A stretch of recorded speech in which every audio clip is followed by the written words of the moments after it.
눈이 하염없이 내리고 있었습니다. 마을 어귀부터 지붕 끝까지 하얀 세상이었어요. 바람은 매서웠고 눈송이는 마치 바늘처럼 얼굴을 찔렀습니다. 외양간의 문이 덜컹거리고 마루 밑에서는 찬바람이 스며들었죠. 정민은 방 안에서 진통에 몸을 웅크리고 있었습니다. 흰 수건이 이마에 붙었다 떨어지기를 반복했고 손끝은 차갑게 굳어 있었습니다. 숨을 내쉴 때마다 입김이 허공에 하얗게 흩어졌어요. 정호 씨 조금만 더, 조금만. 그녀는 남편을 불렀지만 돌아오는 대답은 없었습니다. 정호는 밖에서 시어머니 심부름을 하느라 집안의 비명도 듣지 못하고 있었죠. 한켠에서 시어머니 옥부는 마루에 걸터 앉아 있었습니다. 무명천으로 머리를 질끈 동여맨 채 굳은 얼굴로 창밖을 내다보고 있었어요. 눈발이 세차게 휘몰아치자 그녀의 눈썹에도 하얀 성에가 맺혔습니다. 이번엔 아들이겠지. 그래야 집안 꼴이 좀 펴지지. 그녀는 혼잣말로 중얼거렸습니다. 그 말 속엔 간절함보다 불안이 더 짙게 섞여 있었어요. 방 안에서는 아이 울음소리가 터졌습니다. 작고 여린 그러나 분명한 생명의 소리였죠. 정미의 얼굴에 희미한 미소가 번졌습니다. 하지만 그 미소는 오래가지 못했습니다. 아이고, 또 딸이네. 산파의 목소리가 떨렸습니다. 옥분이 벌떡 일어났습니다. 그녀는 벌개진 얼굴로 방으로 들어와 이불을 젖혔습니다. 또 딸이냐? 내년은 씨가 말랐구나. 아들 하나 못 낳고 뭐하러 밥을 먹어? 정민은 말없이 아이를 품에 안았습니다. 작고 따뜻한 그 온기가 유일한 위로였죠. 그녀의 눈에 눈물이 맺혔습니다. 하지만 말은 하지 않았습니다. 울음조차 허락되지 않는 자리였으니까요. 내일 당장 나가거라. 이 집에서 더는 밥그릇 낭비하지 말고. 옥분의 목소리는 칼날 같았습니다. 방 안의 공기가 얼어붙었습니다. 정우가 들어와 중간에 섰지만 고개를 들지 못했어요. 어머니 아직 산후인데. 사누면 뭐하냐? 씨가 말랐는데. 옥분은 손가락으로 문을 가리켰습니다. 눈바람이 그 틈으로 들어와 방 안의 등잔불을 흔들었습니다. 정민은 조용히 이불을 걷고 일어섰습니다. 아이를 품에 안은 채 허리를 펴고 말했습니다. 그래도 저는 이 아이 지킬 겁니다. 그녀의 목소리는 떨렸지만 단단했습니다. 옥부는 그 눈빛을 보고 잠시 멈칫했지만 곧 시선을 돌렸습니다. 나가라니까 어서. 그날 밤 정민은 갓 태어난 아이를 품고 눈보라 속을 걸었습니다. 허리까지 쌓인 눈길에 발이 빠지고 손끝은 감각을 잃어갔어요. 하지만 그녀는 멈추지 않았습니다. 괜찮아, 괜찮아, 엄마가 있으니까. 그녀는 품속의 아기에게 속삭였습니다. 그 말은 눈발 속으로 흩어졌고 달빛은 잠시 비쳤습니다. 멀리서 들려오는 개 짖는 소리, 얼어붙은 대지 위로 그녀의 발자국이 이어졌습니다. 그 발자국은 절망이 아니라 생존이었습니다. 그리고 그 길 위에 첫 번째 꽃이 조용히 피어나고 있었어요. 봄이 오기까지 정민은 수많은 눈보라를 견뎠습니다. 친정집 초가 지붕 아래로 스며드는 바람에도 불구하고 그녀는 내 아이를 하나둘 품에 안고 키웠어요.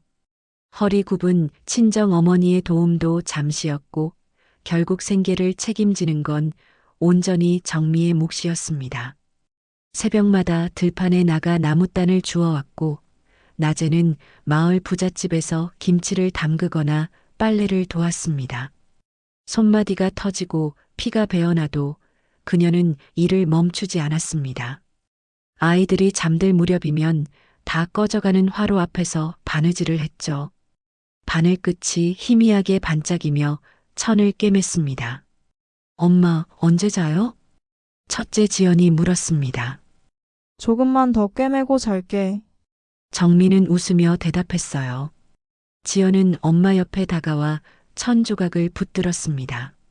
작은 손이 서툴게 움직였지만 그 손끝에는 책임감이 묻어 있었습니다. 둘째 수연은 글 공부를 좋아했습니다. 동네 교회에서 나눠준 헌책을 끼고 앉아 밤늦게까지 읽었죠. 언니, 이거 알아요? 이 책에 희망이라는 단어가 있어요. 희망? 지연이 고개를 들었습니다. 엄마가 말하던 거요. 언젠가 꽃이 필 거라고. 정민은 두 딸을 바라보다 이불 속에서 막내 유진의 손을 꼭 쥐었습니다. 유진은 늘 미열에 시달렸지만 눈을 뜨면 꼭 웃었습니다. 엄마, 하늘이 파래요. 창문 사이로 스며든 햇살이 유진의 뺨에 닿았습니다. 정민은 그 미소를 보며 잠시 숨을 고르듯 눈을 감았어요. 마을 사람들은 처음엔 그들을 손가락질했습니다. 딸만 넷이라니 그 집은 복이 없지. 남자 없이 무슨 집안이 굴러가나. 그런 말들이 들릴 때마다 정민은 등을 굽혀 밭을 갈았습니다. 그러나 어느 날부터인가 사람들의 시선이 바뀌기 시작했습니다. 아이들이 예의 바르고 공부도 잘했기 때문이었죠. 그 집 딸들 참 곱게 컸다더라. 그 엄마가 대단하지. 그 말이 정미의 귀에 닿을 때마다 눈시울이 뜨거워졌습니다. 지연은 초등학교를 마치자마자 논의를 거들었습니다. 해질녘 그녀는 손에 물집이 터져도 웃으며 말했어요. 엄마, 내일은 내가 장에 가서 일할게요. 정민은 잠시 말없이 그녀를 안았습니다. 지연아, 아직 어리잖니. 우리 다 크면 엄마 손 이제 안 트게 해드릴 거예요. 밤이 깊어가고 작은 등잔불이 방 안을 비추었습니다. 아이 넷은 다닥다닥 붙어 자고 정민은 그 얼굴들을 하나하나 바라보았습니다. 눈길 속에서 태어난 아이들, 세상의 차가움 속에서도 따뜻한 숨을 품은 존재들. 정민은 그들을 바라보며 속삭였어요. 내 꽃들아, 내 송이 꽃들아, 너희 덕분에 엄마가 산다. 그 순간 바깥에서 봄눈이 살짝 내렸습니다. 그건 겨울이 다 지나가고 있다는 신호였죠. 정민은 창문을 열어 하늘을 바라보았습니다. 하얀 눈송이 몇 개가 스르르 녹아내렸고 그 아래서 작은 새싹 하나가 고개를 들고 있었습니다. 그녀는 조용히 웃었습니다.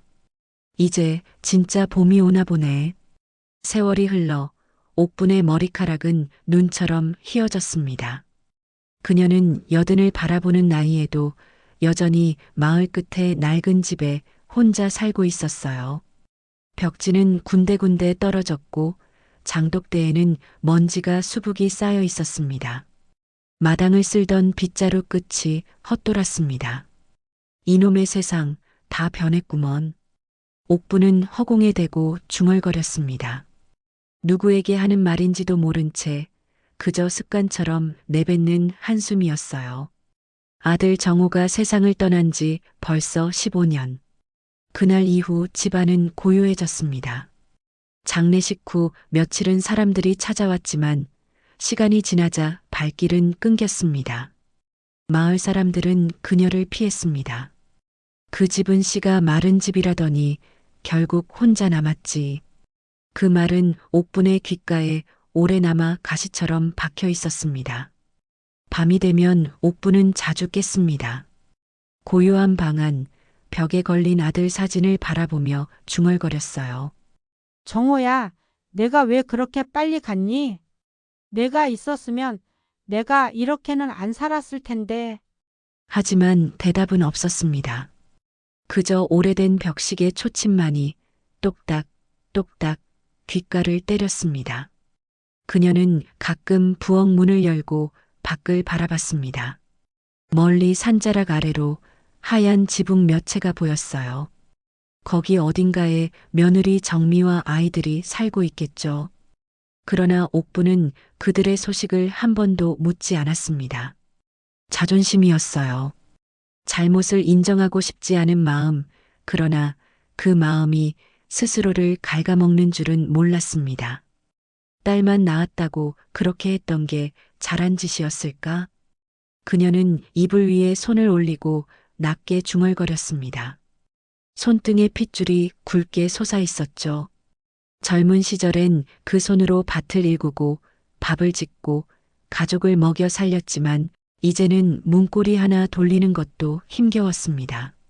며칠 전 동네 슈퍼 주인이 쌀 한 포대를 가져다 주며 말했어요. 할머니, 어떤 젊은 여자들이 기부했다네요. 이름이 지연? 수연? 뭐 그런 사람들 같던데.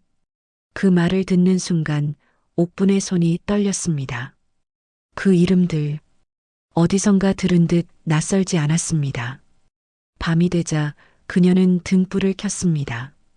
희미한 불빛 아래서 오랫동안 손을 바라봤어요. 혹시 그 애들이? 그녀의 목소리는 바람에 실려 사라졌습니다. 그날 이후 옥부는 종종 꿈을 꿨습니다. 눈 내리던 날 방 안에서 울던 정미의 얼굴이 보였습니다. 그 품속에 작은 아기, 그리고 자신이 던졌던 말들, 씨가 말랐다. 그 말이 메아리처럼 들려왔습니다.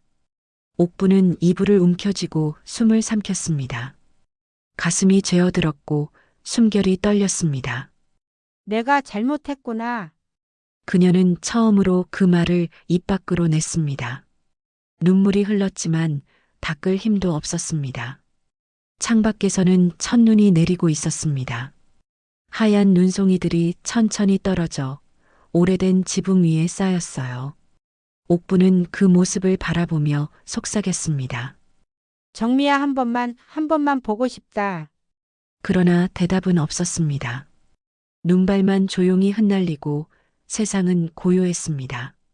그녀의 이름도 죄책감도 눈처럼 서서히 사라져가고 있었어요. 겨울 아침 도시는 다시 눈으로 덮였습니다. 병원 창문 너머로 내리는 눈을 바라보며 지연은 조용히 숨을 고르듯 말했어요.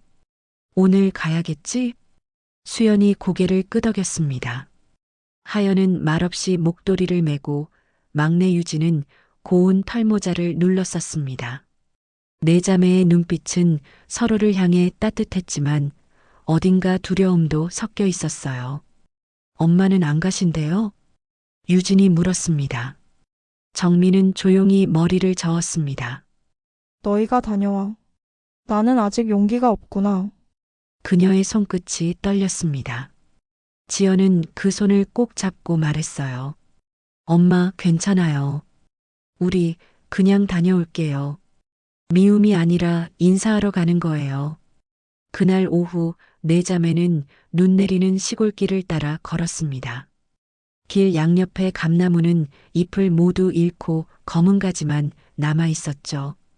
발밑에서 눈이 뽀드득 소리를 냈습니다. 마을 어귀에 들어서자 오래된 집 한 채가 보였습니다. 그 집은 여전히 그 자리에 있었습니다. 낡은 대문, 반쯤 무너진 돌담, 그리고 창문 틈새로 새어나오는 희미한 불빛. 지연은 숨을 들이켰습니다. 여기가 엄마가 쫓겨났던 그 집이야. 문 앞에 다다르자 하연이 주저앉듯 멈춰 섰습니다. 우리 그냥 돌아갈까? 수연이 고개를 저었습니다. 아니, 엄마 대신 우리가 들어가야 해. 누군가는 이 이야기를 끝내야 하니까. 유진이 조용히 문을 두드렸습니다. 손끝이 차가워졌지만 그 마음은 따뜻했어요. 계세요? 저희 잠깐만 뵙고 싶어요. 안쪽에서 삐걱거리는 소리와 함께 문이 열렸습니다. 희끗한 머리에 두꺼운 옷을 껴입은 노파가 나타났습니다. 그녀는 잠시 눈을 가늘게 뜨더니 낮게 물었습니다. 누구냐? 지연이 한 걸음 앞으로 나섰습니다. 저희는 할머니의 손녀들이에요. 그 순간 옥분의 눈이 크게 흔들렸습니다. 손에 들고 있던 막대가 바닥에 떨어졌습니다. 뭐라고? 엄마 대신 인사드리러 왔어요. 옥분의 입술이 떨렸습니다. 아무 말도 나오지 않았습니다. 눈가에 금세 물기가 고였습니다. 그녀는 천천히 손을 뻗었지만 그 손이 닿기 전 유진이 먼저 그 손을 잡았습니다. 춥죠, 할머니. 저희가 들어가도 될까요? 방 안은 오래된 냄새와 함께 훈훈한 화롯불이 피어 있었습니다. 자매들은 신발을 벗고 들어가 벽에 걸린 사진을 보았습니다. 그곳엔 젊은 정미와 정우가 웃고 있었죠. 엄마가 젊었을 때 모습이네요. 수연이 낮게 속삭였습니다. 옥부는 떨리는 손으로 그 사진을 쓸었습니다. 그땐 내가 미쳐 있었지. 아들 없으면 집안이 무너질 줄 알았어. 그게 죄인 줄도 모르고. 그녀의 말은 눈물로 이어졌습니다. 지연은 조용히 다가가 약 봉지를 꺼냈습니다. 이건 혈압약이에요. 꼭 챙겨 드세요. 하연이 뒤이어 말했습니다. 집이 너무 추워요.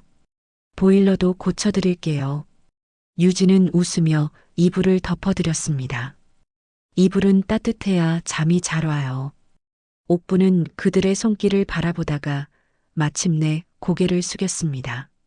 너희는 나를 미워하지 않니? 미워했어요. 아주 오래요. 지연이 솔직히 말했습니다. 하지만 이제는 달라요. 엄마가 그러셨어요. 미움은 결국 자기 가슴을 얼게 한다고. 창밖으로 눈이 계속 내렸습니다. 그러나 방 안만은 따뜻했어요. 네 송이의 꽃이 다시 그 집안에 피어난 순간이었습니다. 그날 밤 옥부는 조용히 속삭였습니다.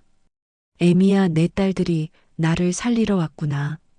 그날 새벽 옥부는 희미한 빛에 눈을 떴습니다. 창밖에서는 밤새 내리던 눈이 먹고 옅은 햇살이 들이치고 있었어요. 공기엔 불그스름한 온기가 감돌았고 어디선가 따뜻한 된장국 냄새가 퍼졌습니다. 할머니, 조금만 더 주무세요. 유진의 목소리가 들렸습니다. 그녀는 부엌에서 조심스럽게 국을 덜고 있었습니다. 하얀 김이 피어올랐고 그 김 사이로 네 자매의 얼굴이 차례로 비쳤습니다. 지연은 침대 곁에서 옥분의 맥을 짚고 있었습니다. 혈압은 안정됐어요. 조금 나아지신 것 같아요. 다행이네요. 수연이 조용히 대답했습니다. 하연은 벽에 걸린 낡은 액자를 닦고 있었습니다. 액자 속에 정우와 정미가 옛날처럼 웃고 있었죠. 옥부는 천천히 몸을 일으켰습니다. 떨리는 손끝으로 담요를 걷으며 그들을 바라보았습니다. 너희가 누구냐? 그녀의 목소리는 낮고 조심스러웠습니다. 지연이 잠시 숨을 고르더니 부드럽게 대답했습니다. 할머니, 저희 할머니 손녀들이에요. 그 말이 공기 속에 천천히 스며들었습니다. 옥분의 눈동자가 흔들리고 입술이 떨렸습니다. 정미의 딸들. 그녀는 눈을 감았다 떴습니다. 눈물이 고였고 이내 볼을 타고 흘러내렸습니다. 내가 잘못했구나. 그녀의 목소리가 갈라졌습니다. 그날 눈 오는 밤에 그 애를 내쫓았지. 딸이라 쓸모없다며. 그런데 이렇게 돌아오다니. 지연은 조용히 옥분의 손을 잡았습니다. 할머니, 이제 그만 괴로워하셔도 돼요. 수연이 옆에서 이불을 덮으며 속삭였습니다. 엄마는 다 잊으셨고 우리는 아직 가족이에요. 하연은 방 안의 화로에 장작을 넣으며 말했습니다. 이 집 다시 따뜻하게 해드릴게요. 유진은 부드러운 미소를 지었습니다. 그리고 저 기억 안 나세요? 눈 오는 날 엄마 품에 있던 그 아기예요. 옥부는 놀란 듯 유진을 바라보다 두 손으로 그녀의 얼굴을 감쌌습니다.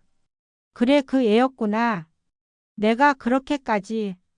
그녀는 울음을 삼키지 못하고 흐느꼈습니다. 지연이 손수건을 꺼내 눈물을 닦아드렸습니다. 할머니, 이제 용서받으셨어요.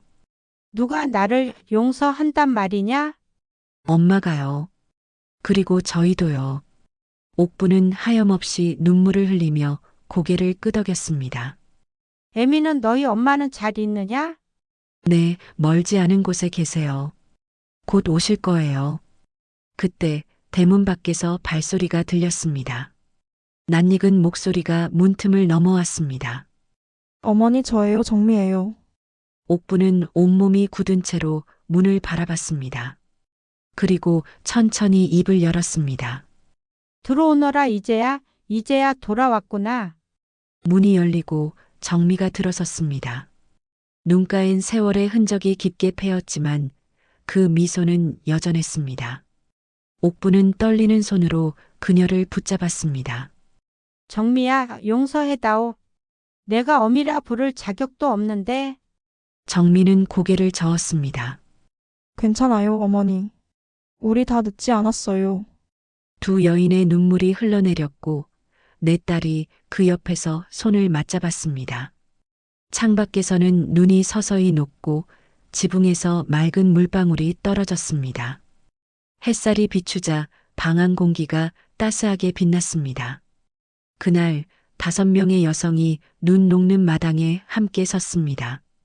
서로의 손을 잡고 눈부신 하늘을 바라보며 미소 지었습니다. 그들의 마음속에 남은 상처는 햇살처럼 녹아내리고 있었습니다. 그리고 그 위로 봄의 첫 향기가 천천히 피어오르고 있었어요. 그날 이후 마을은 오랜만에 웃음소리가 돌기 시작했습니다. 옥분의 집 굴뚝에서는 연기가 피어올랐고 대문 앞에는 새로 심은 동백나무 한 그루가 서 있었어요. 눈이 다 녹은 자리에 붉은 꽃잎이 천천히 피어났습니다. 정미는 매주 주말이면 딸들과 함께 그 집을 찾았습니다. 장독대 옆에는 작은 밥상이 놓였고 5명이 둘러앉아 따뜻한 국을 나눴죠. 이 맛이 그리웠지. 옥부는 숟가락을 들며 웃었습니다. 예전처럼 엄하고 거친 말투가 아니라 오래 묵은 눈이 녹듯 부드럽게 흘러나오는 목소리였어요. 지연은 옥분의 옆에 앉아 혈압을 재며 말했습니다. 이제는 마음의 병도 함께 나아야 해요. 내 덕분이지. 의사가 돼서 이런 날도 오는구나. 옥분이 손을 잡자 지연의 눈이 살짝 붉어졌습니다. 수연은 흰 공책을 꺼내 조용히 적었습니다. 오늘의 날씨 맑음. 눈은 다 녹았지만 마음엔 아직 하얀 흔적이 남아있음. 그녀는 이 이야기를 언젠가 아이들에게 들려주겠다고 했어요. 하연은 집 앞에 새로운 대문을 달았습니다. 녹슨 철문 대신 나무문이 들어섰고 그 위에는 작은 패가 걸려 있었습니다. 눈 오는 날 내송이 꽃의 집. 그 문구를 본 옥부는 미소를 지으며 속삭였어요. 이젠 정말 우리 집이구나. 유진은 마당 한쪽에서 강아지와 놀고 있었습니다. 그녀의 웃음소리가 맑게 퍼졌고 그 소리에 새들이 놀라 날아올랐습니다. 정민은 그 모습을 바라보다가 말했어요. 그날 눈길을 걸으며 생각했어요. 어쩌면 이 아이들이 나를 다시 살릴 거라고. 옥부는 고개를 끄덕였습니다. 그리고 결국 너희가 날 살렸지. 저녁 무렵 하늘이 붉게 물들었습니다. 집안에 등잔불이 하나둘 켜졌고 5명의 여인이 따뜻한 불빛 아래에서 함께 앉았습니다. 누구는 바느질을 했고 누구는 글을 썼으며 또 누구는 조용히 차를 끓였습니다. 말이 많지 않아도 그 침묵 속에는 온기가 흘렀습니다. 옥부는 마지막으로 손녀들의 얼굴을 하나씩 바라봤습니다. 내가 늦게 배웠구나. 피보다 귀한 건 마음이란 걸. 그녀의 말에 정미가 고개를 숙였습니다. 어머니 그 마음이 이제야 전해졌어요.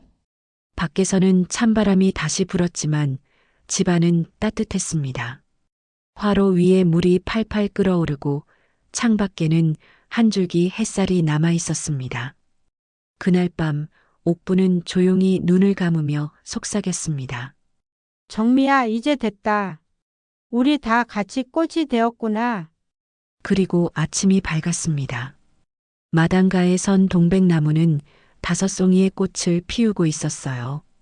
하얀 서리 위에 붉게 물든 그 꽃들은 마치 5사람의 미소 같았습니다. 그 집은 이제 추위 대신 사랑이 머무는 곳이 되었습니다. 눈 오는 날에 피어난 네 송이의 꽃, 그리고 그 꽃을 감싸 안은 마지막 한 송이. 그렇게 5송이의 시간은 조용히 영원의 봄으로 이어지고 있었어요.